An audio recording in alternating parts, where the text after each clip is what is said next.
व्यवस्था, जंगल राज, इस वाले पॉइंट पे आगे आते हैं क्योंकि ये भी है घोषणा पत्र के अंदर, लेकिन काफी नीचे जाकर है। लेकिन जानन साहब, जो बार बार उस मंच से आरोप लगा, अभी महिमा मैम ने भी कहा कि 20 साल पीछे चला गया बिहार, उसको वापस लेकर आना है। 20 साल से सरकार है आप लोगों की, मुख्यमंत्री जी तो आप ही की पार्टी के हैं, मतलब नीतीश जी, सुशासन बाबू और तमाम।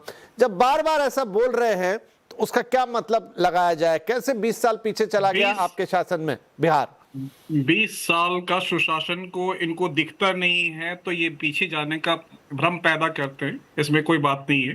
कांग्रेस की बड़ी ही मानसिक ये गड़बड़ है, क्योंकि उनके खुद के नेता जो है इसमें इन्वॉल्व नहीं है, सीएम के भी अनाउंसमेंट में या और भी चीजों में ना।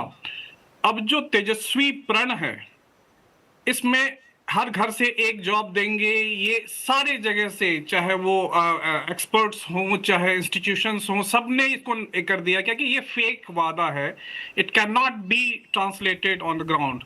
ये सब चीजें केवल चुनाव को ध्यान पे रख के की गई है। जमीन देंगे, वैसे लोग जो लोग जमीन हथिया रहे थे वो जमीन देने की बात कर रहे हैं। आप सोच सकते हैं किस तरीके की मैनिफेस्टो इन लोगों ने बनाई है। महिला सुरक्षा को करेंगे, जिनके कार्यकाल में महिला कभी सुरक्षित नहीं थी।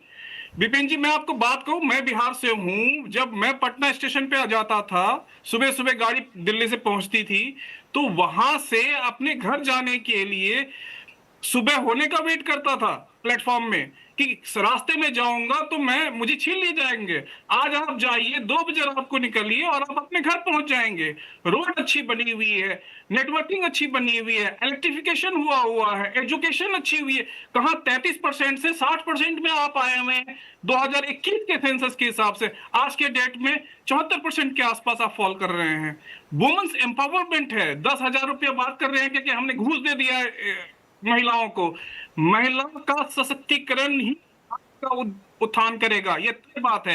ये सीड मनी है, सीड मनी, एंटरप्रेन्योरशिप। मैंने जाके देखा है, अपने गांव में जाके देखा है। कई लोग चाय बना रहे हैं, कोई लोग कुछ और दुकान खोल रहे हैं, कोई किराने दुकान के 10,000 में कुछ छोटा मोटा खोल लिया है। तो 2,500 रुपए तो दे रहे जानन जी, ये भी 2,500 रुपए इनका भी वादा है, 2,500 रुपए ये भी दे रहे महिलाओं को। हाँ, मतलब ये देखिए, दोनों की अलग बात है। हम कभी भी फ्री में देने के सहभागी नहीं है। हम कहते हैं कि आप ये 10,000 लीजिए, 10,000 में अपने आप को थोड़ा सा आगे बढ़ाइए। जिस भी में आपको इंटरेस्ट होता हो, अगर उसमें सक्सेस पा रहे हैं थोड़े बहुत, तो पीछे से आपको मदद मिलेगी, के रूप में मिलेगी। आपको 2 लाख के रूप में आप ले सकते हैं उसमें क्या, ठीक है, ताकि आप अपने बिजनेस को स्टैब्लिश। देखिए, बिहार की जो वस्तु स्थिति है हमें समझने की जरूरत है, क्योंकि ये ऐसे नहीं डेवलप हो जाएगा अचानक से। वहां के लोगों को हाथ में स्किल्स देना होगा, वहां के लोगों को एंटरप्रेन्योरशिप की तरफ बढ़ाना होगा। जॉब देने से ये बड़ा ही बेतुका सा सवाल है। हम आपको 2 डिसमिल 5 डिसमिल जमीन, भाई डिसमिल जमीन। चलिए, थोड़ा सा प्रोफेसर, आपके ऑडियो को थोड़ा हमारे पास कट के आ रहा है, हम कोशिश करते हैं कि वो ठीक हो, लेकिन आपकी बात यहाँ पे समझ में आ गई और सुन भी लिया आई थिंक दर्शकों ने। ठीक है, महिमा जी आप लगातार हाथ उठा रही हैं, लेकिन मैं आता हूँ अपने बाकी 2 मेहमानों से सवाल ले लूँ, फिर आपके पास भी आता हूँ दोबारा। सज्जन साहब, आपको कैसा लगा ये घोषणा पत्र? इन लाइन जैसा हम उम्मीद कर सकते थे, जो एक महागठबंधन दे सकता था वैसे ही आया? तेजस्वी पहले ही बोल चुके थे नौकरी वाला वादा, वो उनके पिछले घोषणा पत्र में भी था, तब शायद एक डेफिनेट नंबर था। अब उन्होंने कह दिया है कि मैं हर परिवार को दूंगा। उसका एक गणित है जो आगे बात करेंगे उस पर, और बाकी और भी जो सारी घोषणाएं हैं।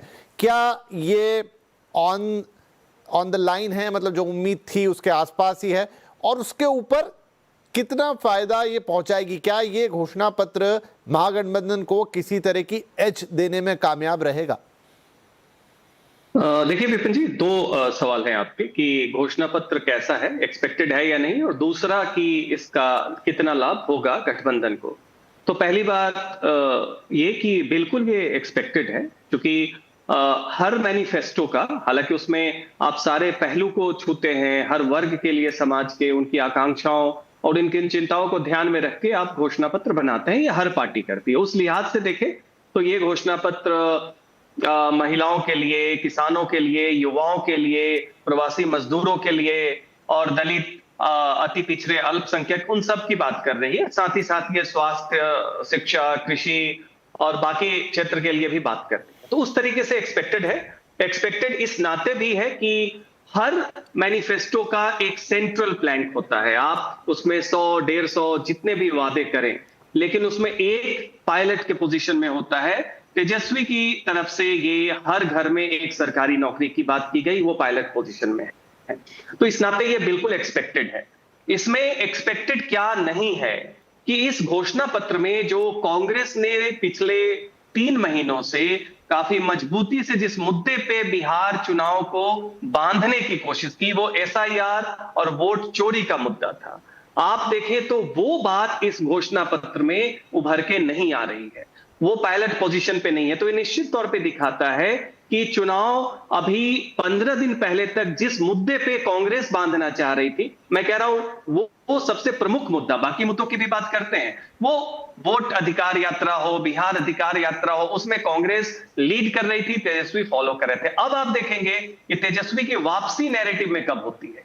2 हफ्ते पहले जब वो बात करते हैं हर घर में सरकारी नौकरी, वो मैनिफेस्टो में आ रहा है। तो निश्चित तौर पे ये दिखाता है कि ये तेजस्वी और राजद के द्वारा एंकर किया गया घोषणा पत्र है और इसमें कांग्रेस हटी नहीं है, वो बैक सीट पे गई है।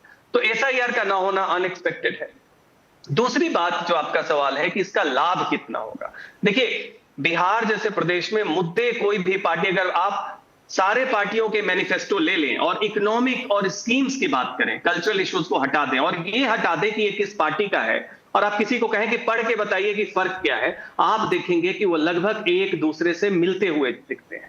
तो उस तरीके से मुद्दों का बहुत, मैनिफेस्टो का, घोषणा पत्र का बहुत ज्यादा फायदा या नुकसान नहीं होता है, क्योंकि हम ये बात करते हैं कि पॉलिसी इमेजिनेशन क्या है, लैंडस्केप क्या है, लेकिन आमतौर पे एक जो तेजस्वी ने इशू छेड़ा कि हर घर में हम सरकारी नौकरी देंगे, उससे उन्होंने कोशिश की है कि जो उनका कोर टारगेट वोट बैंक है, वो चाहे जाति के समीकरण पे हो या वो चाहे आर्थिक समीकरण पे हो, उसके बियॉन्ड ये एक ऐसा मुद्दा है जिससे तेजस्वी की कोशिश है कि नैरेटिव वो साधे, कांग्रेस के नैरेटिव को नहीं अपनाए बल्कि उनका नैरेटिव हो, और वो मुस्लिम, यादव और इसके परे भी बाकी वोट बैंकों को लुभाएं। लेकिन अगर आप देखें तो महिलाओं के लिए अगर आप देखें तो जिस 1.5 महीने में एसआईआर और वोट चोरी की बात चल रही थी, उस समय में नीतीश कुमार की सरकार महिलाओं के लिए, चाहे वो मुख्यमंत्री रोजगार योजना जो जीविका दीदी के लिए हो, चाहे वृद्धा पेंशन हो, हर वो चीज जो प्रशांत किशोर और गठबंधन के लोग कह रहे थे, उसको एक छोटे स्तर पे इंप्लीमेंट और एग्जीक्यूट कर रही।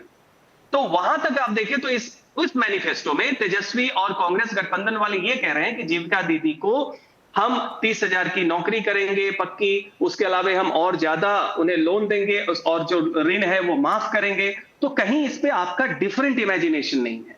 तो महिलाओं के मामले में मुझे लगता है कुछ नोवेल्टी नहीं है, नयापन नहीं है। तो उस आधार पे जो वोटर पहले से इस घोषणा पत्र के पहले से मन बना चुके हैं गठबंधन को वोट देने का, वो मानेंगे कि ये अच्छा है। लेकिन नीतीश कुमार का जो एक बड़ा वर्ग है, मुझे लगता है महिलाओं की दृष्टि से आप देखिए तो आज भी मैं मानता हूं और ग्राउंड पे भी हम देख रहे हैं कि जातिगत समीकरण पे शायद कंपटीशन बराबर है, लेकिन महिलाओं और जेंडर्ड वे में आप देखिए तो मैं मानता हूं कि आज भी नीतीश कुमार पे ट्रस्ट उनको ज्यादा है। इसलिए नहीं कि बाकी पार्टियां उनके लिए बात उसी तरीके से नहीं कर रही है, इसलिए कि नीतीश कुमार को वो टेंजिबली एग्जीक्यूट करते हुए देख रही है और दूसरा वादा कर रहे हैं। तो बहुत फायदा, कुछ नया वोट बेस जुड़ जाएगा ऐसा मुझे नहीं देखता, लेकिन अच्छा घोषणा पत्र है और तेजस्वी इसके एंकर हैं।